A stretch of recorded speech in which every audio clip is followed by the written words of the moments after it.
Let's pray. Ama naming Diyos na makapangyarihan sa lahat, salamat sa panibagong pagkakataon na kami po ay makapag-aral ng inyong pong salita. We pray na bigyan niyo kami ng kaunawaan. Paano po kami bilang mga Kristiyano ay lumago, spiritual at magtagumpay po sa aming mga buhay. Help us to understand your word and apply it in our life. In Jesus' name we pray. Amen. So, a quick review. So, what do you mean by abiding in Christ? Anong ibig sabihin when we say you need to abide in Christ? How can you translate it or apply it practically? Joe? Live like Christ would. I'm sorry? Live like Christ would. Okay, it could be, but that's not what in the context of John chapter 15. So what do you mean abiding in Christ? How can a person abide in Christ? Yung daily following mo kay Lord.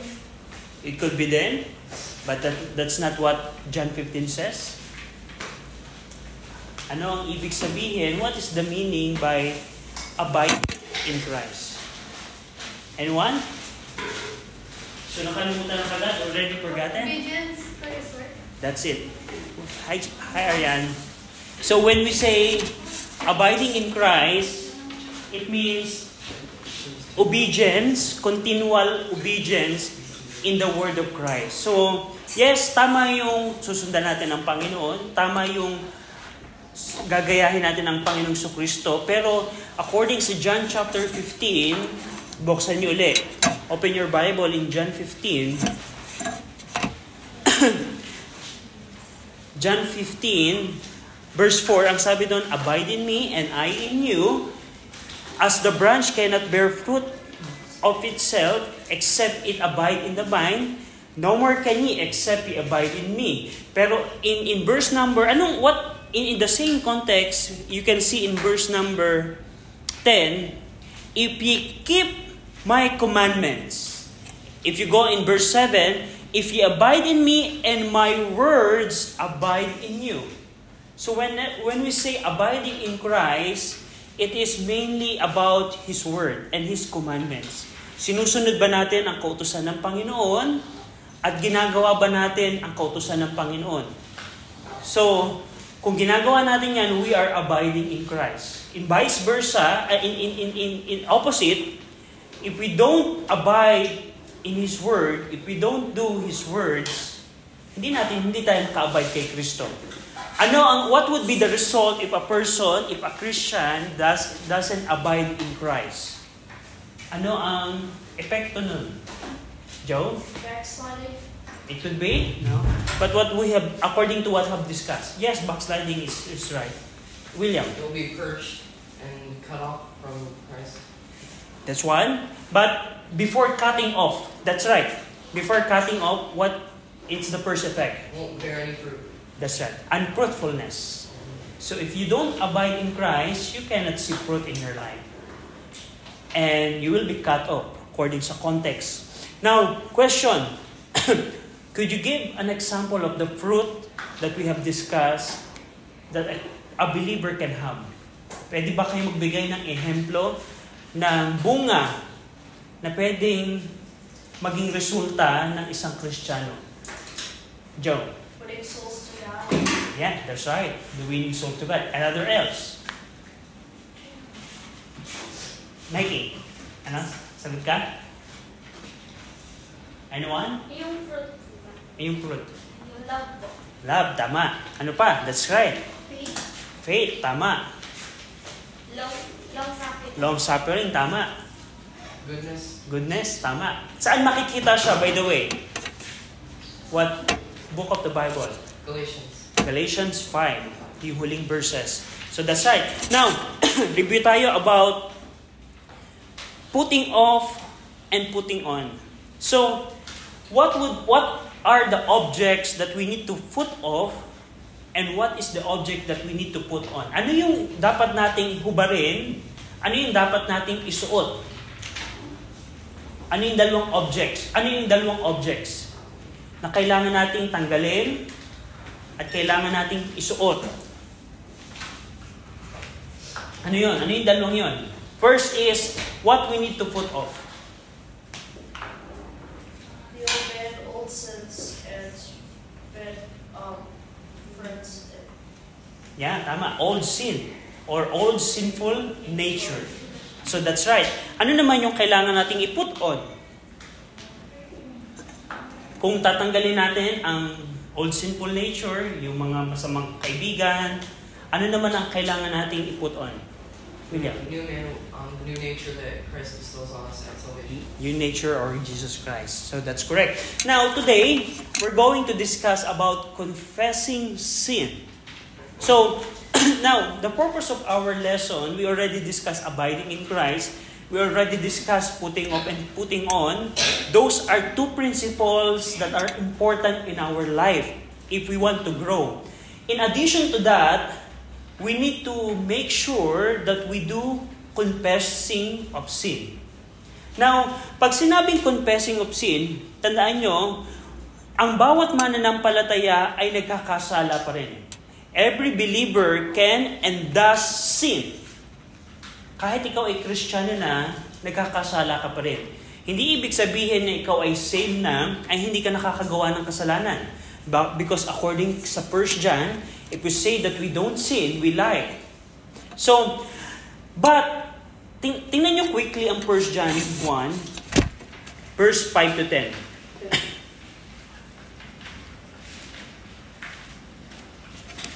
Confessing is sin. You can see that in 1 John 1, verse 5 to 10. Anyone would like to read it? Sino sa inyo ang gustong magbasa ng 1 John 1, verse 5 to 10? Anyone? Riniel. Gusto basahin? 1 John 1, verse 5 to 10. 5 to 10 ba? Yes.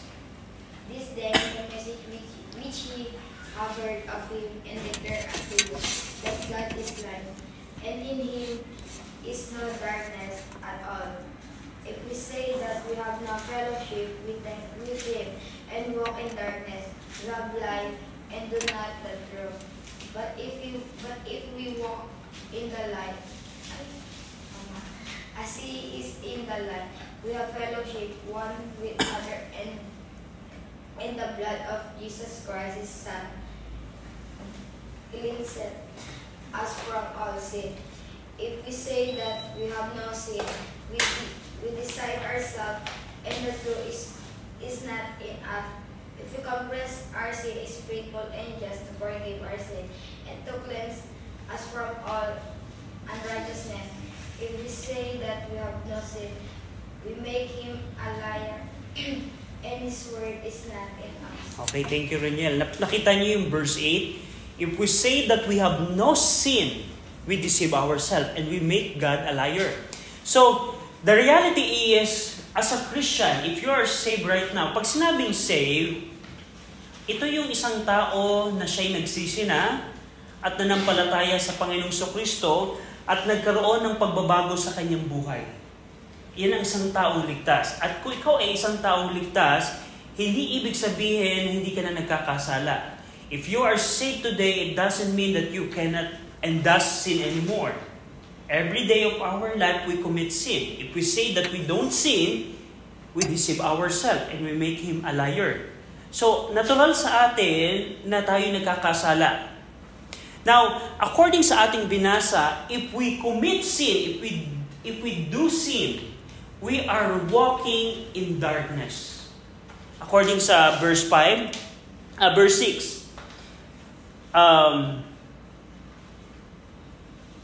In verse 6, sabi doon, if we say that we have fellowship with him and walk in darkness, we lie and we do not the truth. Verse 7, if we walk in the light as he in the light, we have fellowship one with another, and the blood of Jesus Christ, his Son, cleanses us from all his sin. Now, the whole idea of this is, whenever a believer commits sin, it is something, it's, parang sinasabi mo na ikaw ay lumalakad sa kadiliman. If a person, a believer, is committing sin, doing sin, you can liken it as a person that is walking in darkness. Now, ang tanong, paano ngayon tayo, kasi ang context nito, patuloy tayong lalakad kasama ang Panginoon. Now, ang tanong, Can God walk with us if we walk in darkness?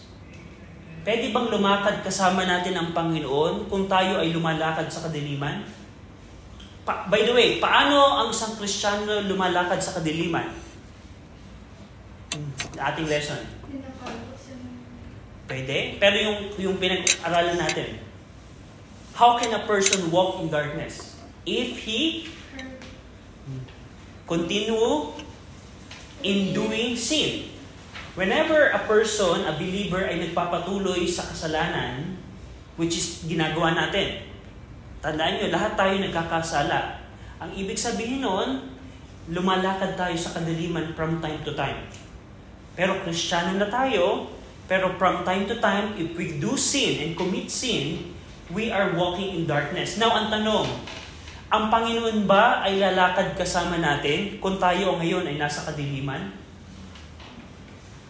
Will God walk with us if we are walking right now in darkness? No. Of course, no. Because ang Panginoon natin ay righteous and holy. Now, how can we solve that?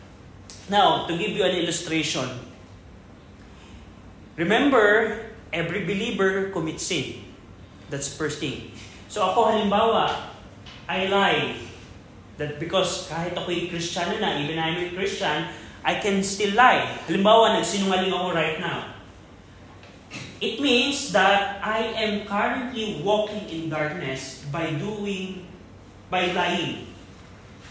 So, right now, I lied and I am walking in darkness. Can God walk with me right now? No. Because God is holy and God is righteous and I am sinful. Pero according sa ating context, sa ating binasa, how can I go back in fellowship and walking with God? Paano tayo makakabalik?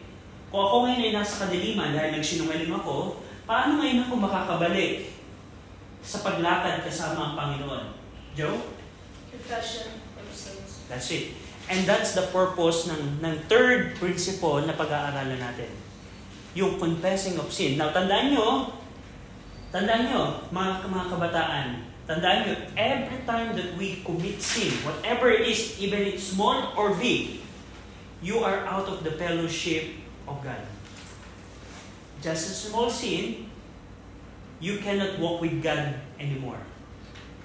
And that's the purpose of confessing of sin. Whenever na tayo, hindi ibig sabihin, it doesn't mean na nakagawa na ako ng kasalanan, hindi na ako pwedeng bumalik sa Diyos. Doon papasok yung confessing of sin.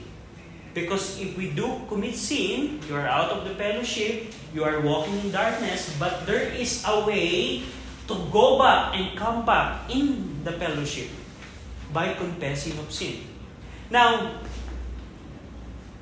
what do you mean confessing of sin? What's your idea about confessing of sin? Anong ideya nyo sa pagkumpisal ng kasalanan?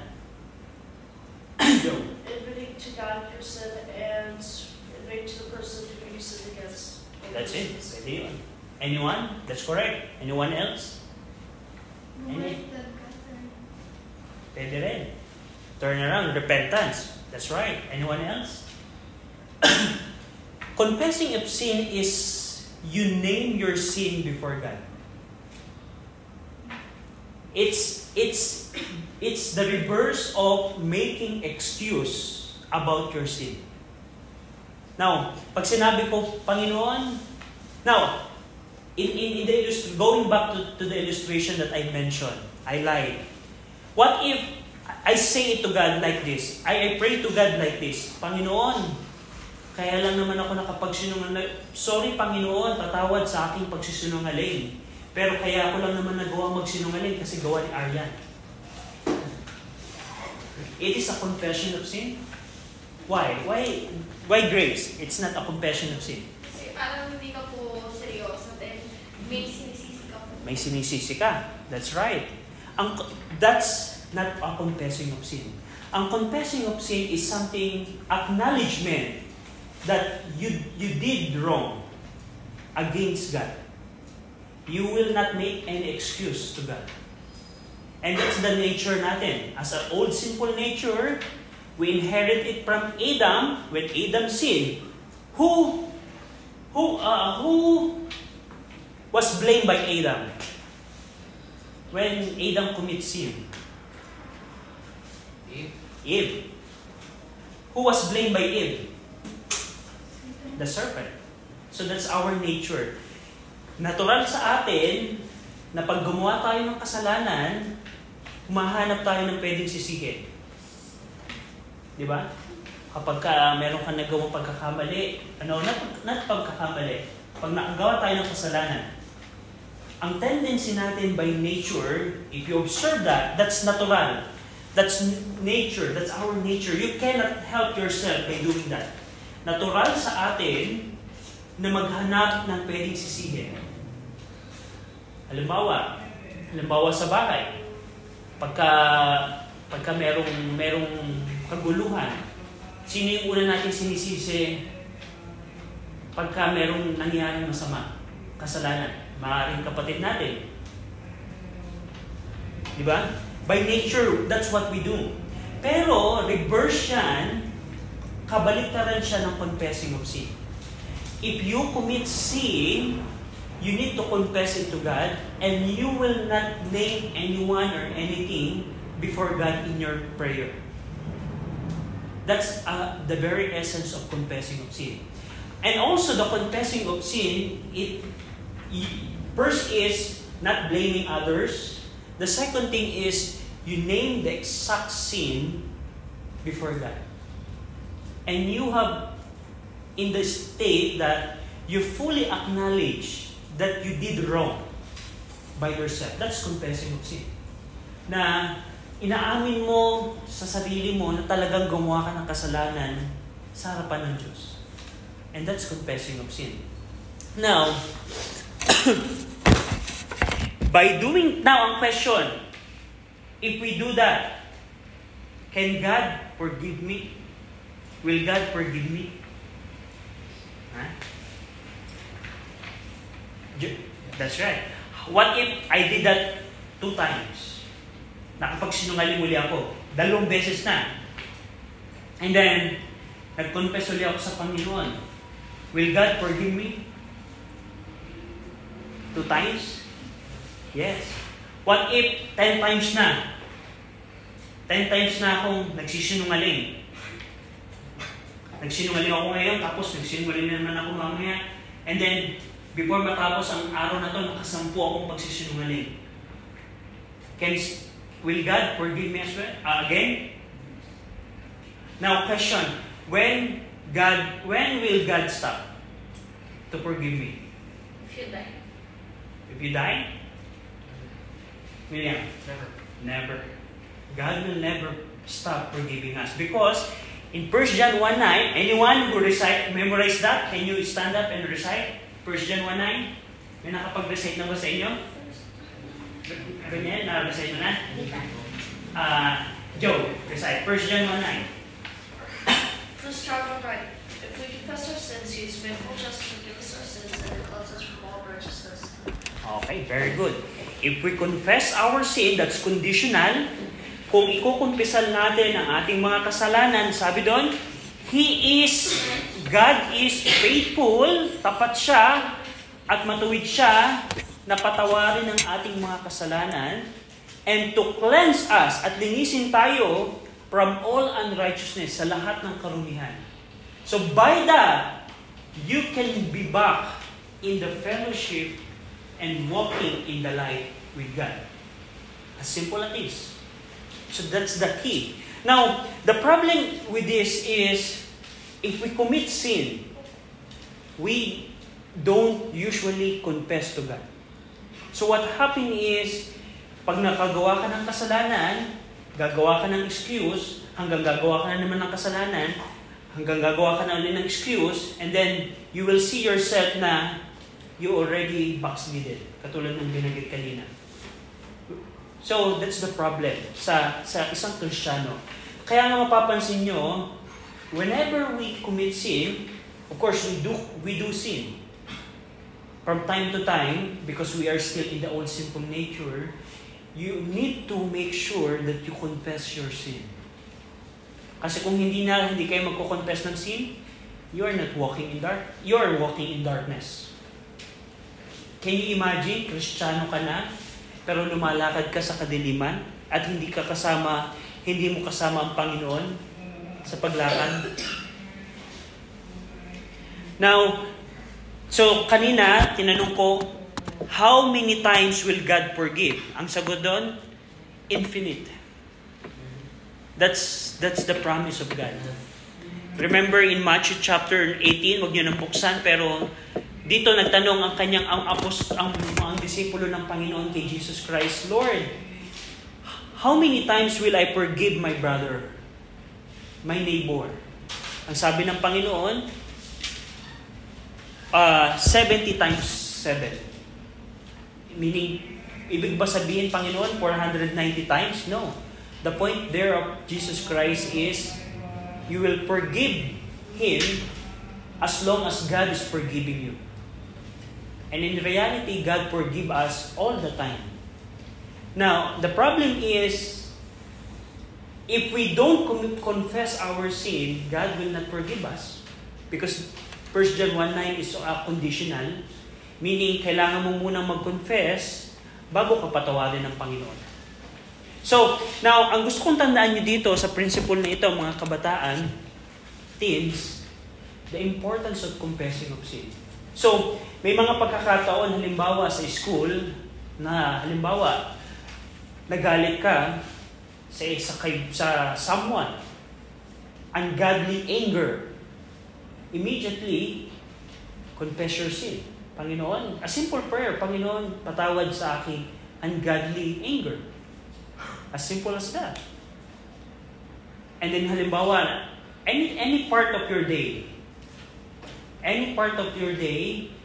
na nakagawa ka ng kasalanan and you immediately confess your sin, that's the way a Christian can walk with God from time to time. So kasi ang problem dyan mga kabataan, kung nakagawa ka ng kasalanan at hindi mo kinonfess, you're not walking with God anymore. As a simple as small sin, pwede ka na kagad maka-alis sa paglakad sa Panginoon.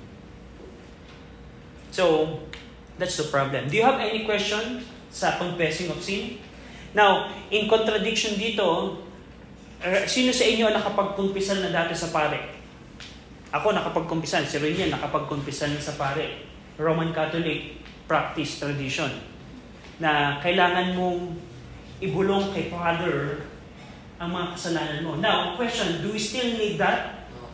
Kailangan pa ba natin pumunta sa kumbento o sa simbahan at sasabihin sa isang maliit na window na sa likod doon ay priest yung mga kasalanan?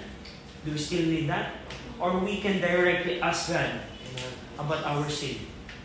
So now, another point that I want to make here, there are times na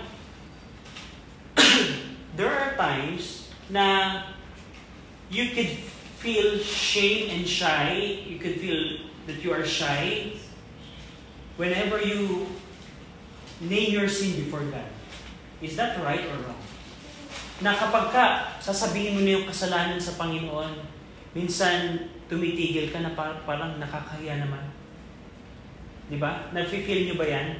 Na nakakahiya naman sa Panginoon na another time, ganito na naman ang ginawa ko. So, is it right or wrong to feel like that whenever we want to confess our sin before God? Is it right na maramdaman natin yun? Why? Bakit niyo nasabi? Okay. Kasi kapag nakakahiya ko, parang mas malalabas po yung hinayin mo. No, pwede rin.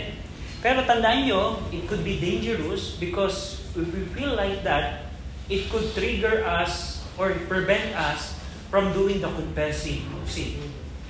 Kasi kahit ako may times na ganyan, before, when I don't learn this principle, what I do is, ano ba yan, Panginoon? 10 times ko nang nagawa ito. Papatawarin pa ako ng Panginoon? And I feel discouraged na I cannot overcome this sin. So, may times na nahihiya ako sa Panginoon. I feel discouraged. Pero hindi pala dapat yun.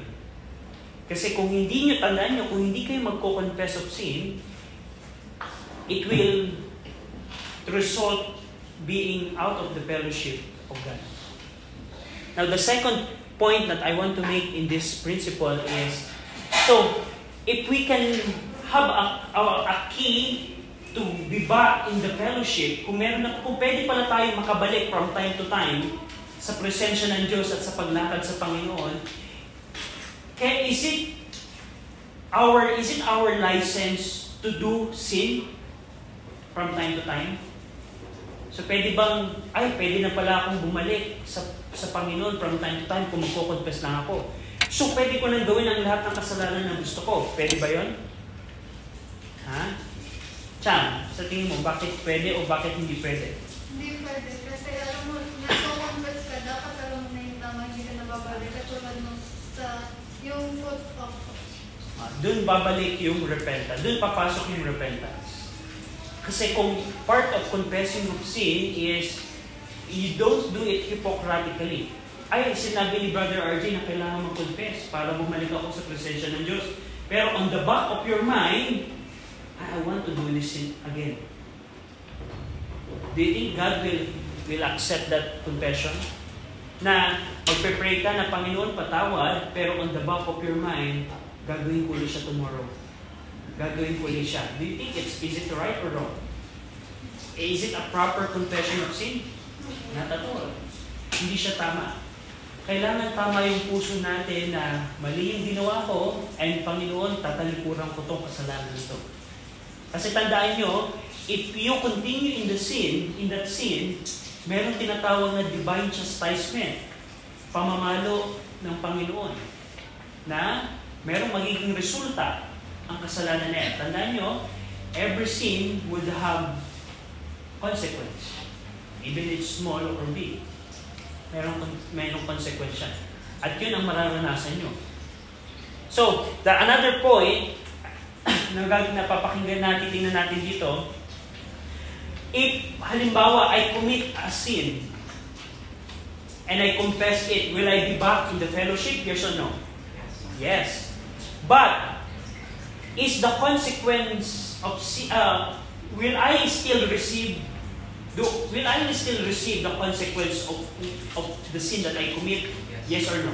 Yes. Okay. So ang tanong ko, kung nag-confess ako ng sin, makakabalik na ako, di ba, sa fellowship, sa Panginoon. That's what we establish. Pero ang follow-up question ko, matatanggap ko pa ba ang kaparusahan o consequence ng kasalanan ko o hindi na?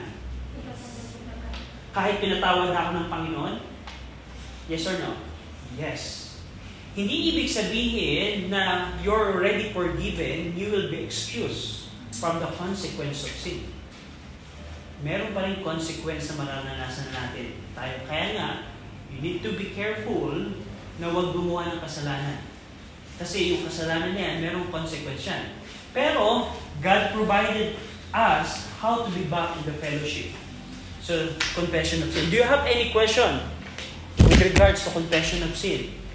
So, kailangan yung tandaan mga kabataan, this is part of Christian victory. Na ang pwede niyong gawin from time to time, every time that you pray, you confess your sin before God. And not only every time you pray, after you commit sin and you figure it out na it's a sin, immediately pray. You don't need naman na uupo ka, hanap ka ng kwarto in order to pray. And that point, you can pray silently. Lord, patawad, mali na sabi ko. And on your mind, you can pray like that. So you will be back in the fellowship at that point. So, halimbawa, napagtaasan mo ng boses yung kaibigan mo, nagkaroon ka ng ungodly anger, pero na-realize mo na mali pala yun. So, kailangan ba na tatago ka muna para mag-pray? Pwede yan, pwede yung gawin yan, pero pwede din gawin on the exact point where you commit sin, You can pray silently. Kahit bukas ang iyong mga mata. You can do that. And that should be the principle of 1 Thessalonians. Tingnan nyo to. There are many kinds of prayers. And there's a prayer that is mentioned in 1 Thessalonians. May iba-ibang klaseng pananalangin. Merong panalangin na silently, na ikaw lang mag-isa. Mayroong panalangin na congregational, katulad ng ginagawa natin sa church. Meron ding tinatawag na praying without ceasing. 1 Thessalonians 5:17, sabi doon, pray without ceasing. Manalangin ka ng walang pagkatapos, walang katapusan. Na paano niyo magagawang manalangin ng hindi natatapos? Ibig ba sabihin, buong araw ka nang nasa kwarto mo na nanalangin? No, hindi ibig sabihin ito. Ang ibig sabihin nito, from time to time, you are in continual communication with God. Halimbawa, nasa jeep ka, pwede kang manalangin doon. Panginoon, nagkaroon ako ng masamang pag-iisip patungkol sa aking klase, sa aking kaibigan, patawad sa kasalanan na yon.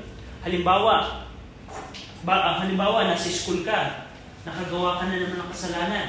You can have a continual prayer and confession with God. So, to God. So, that is the very essence ng prayer without ceasing. So, ang purpose natin dito mga kabataan, in order to grow in your Christian life, that is an important recipe, ingredient in your Christian life. Kasi ang consequence nito, if you don't confess your sin, and you make excuses about your sin, sin will dominate your life. You feel na, ako'y nakagawa na ng maraming kasalanan, ako ba'y tatanggapin pa ng Panginoon? Panginoon, nagawa ko na naman to. Paano ako makakabawi? Simple as confession of sin. Because God promised, if we confess our sin, He is faithful and just to forgive our sin. So that's confession of sin. Now, today, we're going to talk about pressing toward the mark. Now, ano naman ang gagawin natin pagkatapos natin mag-confess? Philippians 3, verse 13 to 14. Anyone would like to read? Philippians 3, verse 13 to 14. William, can you read it? Philippians 3, 13 to 14. Brethren, I count not myself to have apprehended, but this one thing I do, forgetting those things which are behind, and reaching forth unto those things which are before, I press toward the mark for the prize of the high calling of God in Christ Jesus. Okay, tandaan nyo, ang diablo, ang devil, will always remind us about, or accuses us in order to discourage us, to disorder us about our sin. That's the work of the devil. Na-try nyo na ba na nakagawa kayo ng kasalanan and then nag-confess na kayo sa Panginoon, ang kapatawaran ng Panginoon ay nasa inyo na, pero meron ka pa rin guilty feeling na, ako ba ay tunay na napatawad na ng Panginoon? Ako ba ay kaya pang magtagumpay in my Christian life kahit nakagawa na ako ng kasalanan na to? And that's the accuses of the devil. Because Satan is an accuser of the brethren. So ano ngayon paano natin ngayon i-handle yun? We will press toward the mark. Meaning, forgetting those things which are behind, kakalimutan na natin yung mga nakalipas. Ano yung mga kasalanan natin nakalipas? And reaching forth unto those things which are before. Instead na magpasakop tayo sa nakalipas na mga kasalanan natin, na hindi na tayo makamove on sa kasalanan natin before, in the past, what we need to do is reaching forth what is before. Ibig sabihin, yung mga nasa hinaharap. So, in application, in practicality, parang ganito. Ano kayang example na pwede natin gawin? Halimbawa, nagnakaw ako. For example, I stole something and the police caught me. And I am in jail for probably in 2 years. Nakakulong ako sa kulungan. And then pagkalaya ko, of course, nakalaya na ako. Pero hindi ko pa rin maka-move on sa aking kasalanan. Is it right or wrong? In terms of our Christian life. Pero nakapag-confess na ako ng aking kasalanan. I already experienced the consequence of my sin. 2-year jail time. And I already forgiven by God. Pero hindi ako makamove on. Meron pa rin akong guilty. Meron pa rin akong hatred. Is it right or wrong? Wrong. Because you are not pressing toward the mark. So, that's the whole idea na yung confessing of sin and pressing toward the mark is para siyang package. They are both part of each other. Na pagkatapos mong mag-confess, of course, you are already forgiven by God. Pinatawad ka na ng Diyos. Ang sunod mong gagawin, you need to press toward the mark. Kalimutan yung kasalanan na yon at lumakad ng panibago kasama ang Panginoon. Kasama ang Panginoon. Keep looking ahead, not behind. When God convicts us of our sin, He does so in order to lead us to confession and cleansing and victory. Pero ang devil is nag-a-accuse in order to discourage us and devour us. Now, merong pagkakaiba yung conviction and accusation. Yung pagpo-convict, pag sinabing conviction sa Tagalog ay conviction. Pero meron yung pagkakaiba yung akusasyon. Halimbawa, ganito. Halimbawa si Aryan ang nagkasala. Ano kaya magandang kasalanan ng ano? Halimbawa, an example of sin? Huwag yun. Halimbawa, nagnakaw na lang uli. Halimbawa, katulad ng example natin, nagnakaw si Aryan.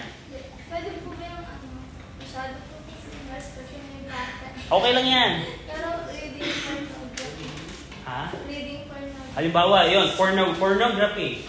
Now, merong pagkakaiba ang accusation of the devil and the conviction of God. Ang conviction of God, sasabihin ng Panginoon kay Aryan, mali yung ginagawa mo.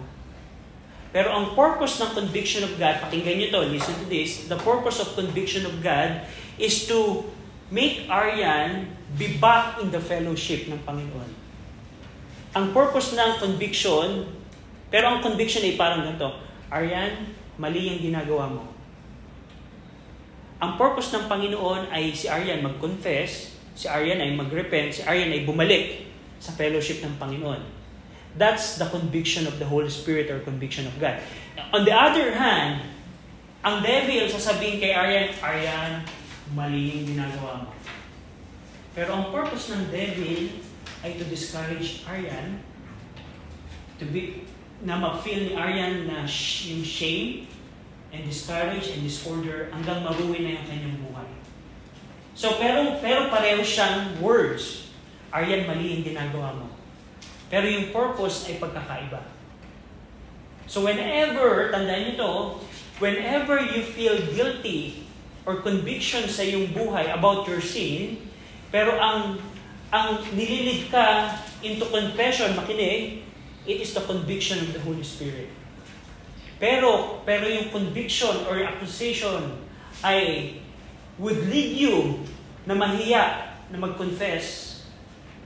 Pwedeng sabihin ng devil, o Aryan, nagawa mo na naman yan ng ilang beses. Hindi ka ba nahihiya? Aryan, nag-church ka pa naman, bakit ka nagsisinungaling? Na ang purpose ng accusation ay hindi mag-confess, pero ma-discourage. Kaninong trabaho yun? Devil or Holy Spirit? Devil. So, you need to make sure. Kasi, devil and Holy Spirit are working sa mga Kristiyano. Pero ang pagkakaiba yung purpose. Pero tayo bilang mga mananampalataya, what we need to do to press toward the mark. Kalimutan.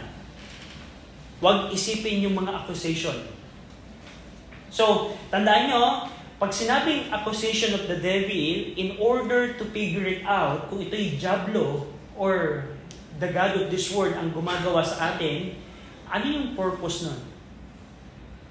Kung ang purpose nun ay napifeel mo na tumigil sa church, tumigil sa pagbabasa ng Bible, mahihiya ka na mag-confess ng sin, that's the accusation of the devil.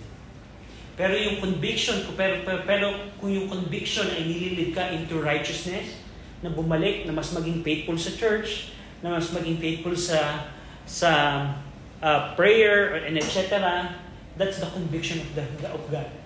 So merong pagkakaiba. Pareho yung influence sa believer, same influence pero different purpose. So, pero tayo bilang Christian, hindi dapat tayo maging alipin ng nakalipas na kasalanan.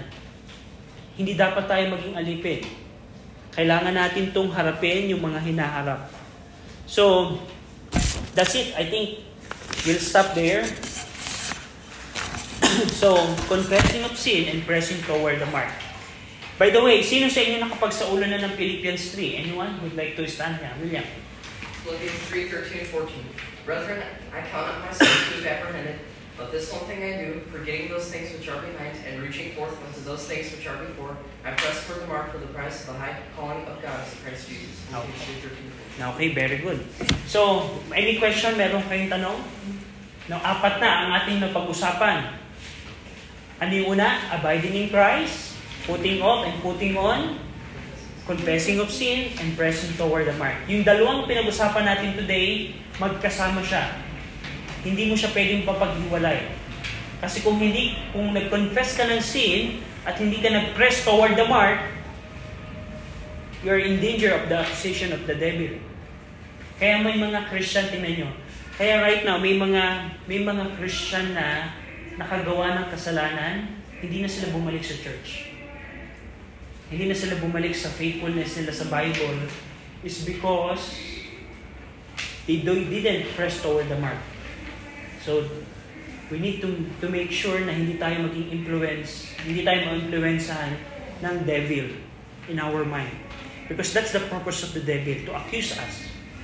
Now, ano yung mga example, before we end, ano yung mga example ng accusation ng devil? Parang ganito. Mag-church ka na naman, di ba? Ito yung pinanood mo kagabi. Mag-church ka, pero ito yung mga sinasabi mo sa mga kaibigan mo. So, ano yung magiging influence sa'yo? Mag-stop ka na mag-church. Pero hindi pala dapat yun ang proper response. What we need to do is, i-confess natin yun sa Panginoon. Panginoon, patawad sa aking mga napanood kagabi, pero I want to go to church. I pray na you forgive me. I acknowledge that that's wrong. Forgive me. And then, I want to be in the church. And what I need to do? We need to press toward the mark. Kalimutan na yun. So, ibig sabihin nun, pupunta ako sa church, kakalimutan ko yung aking kasalanan in the sense of merong repentance. Kasi kung katulad ng binanggit natin kanina, kung nasa isip mo, igagawin mo na naman yon, it doesn't make sense sa Panginoon. Nasasabihin mo sa Panginoon, Panginoon, patawad sa aking panunood ng masamang panoorin ngayon, pero nasa isip mo, papanoorin ko ulit siya bukas. At magpe-pray ulit ako bukas. At papanoodin ko ulit siya bukas. There's no repentance. There's no pressing toward the mark. You are still enslaved of that sin. So, anong resulta nun? You will not grow in your Christian life. It always go back doon sa paglago natin bilang mga Kristiyano. So, kung wala, do you have any questions? Kung wala na, William, can you close us in a word of prayer? We thank you for this class that is meant to learn more about your word. We thank you for Brother RJ teaching us about Christian growth and victory. And we thank you most of all for your word, Lord, that shows us how to obtain Christian growth and victory. And I ask that you would help those that have not repented and believed to do that and obtain salvation through Jesus Christ. And I ask that you would help us to confess our sins and press toward the mark, like your word commands us to. Bless our worship of you today, in Jesus' name. Amen.